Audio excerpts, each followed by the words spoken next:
The Ukrainian ambassador to the United Nations, Yuriy Sergeyev, has called a referendum set to take place in Crimea on Sunday staged and says that many ethnic groups within the peninsula will not participate. Ukrainians and locals in Crimea, especially minority Tatars and Ukrainians, are concerned about what will happen after the vote. The Chief Rabbi of Ukraine voiced his concerns too.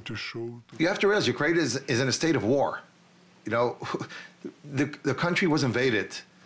People are worried, and I'm telling you today, this morning, I got a call from my community in Podol, in Kiev, right? They said, this guy was attacked last night, but we're not worried about that. We're worried about what's going to happen at the referendum.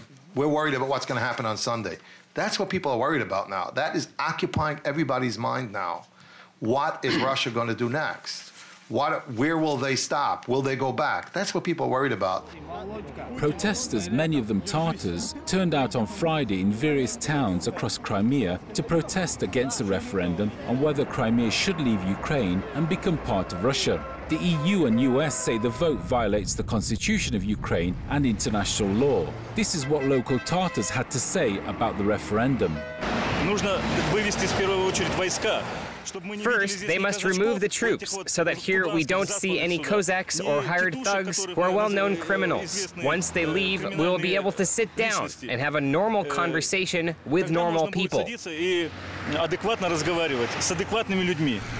And this lady was even more vocal. Putin, go home. We want peace in our country. Ukraine is Ukrainian. Crimea is Ukrainian. Crimea isn't Russia.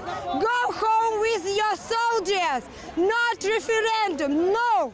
I worry not only about what might happen to these soldiers after the referendum, but also about the whole Crimean population, and the Crimean Tatars in particular, who have become hostages in these political games. All this initiated by Putin, the vampire and the plague of the 21st century.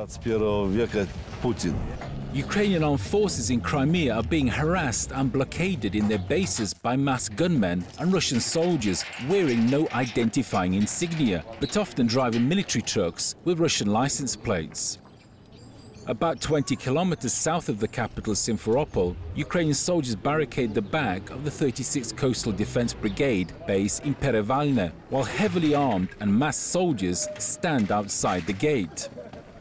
Colonel Yuriy Mamchur, who became a national Ukrainian hero 2 weeks ago when he marched unarmed with several of his men to face armed Russians, had this to say.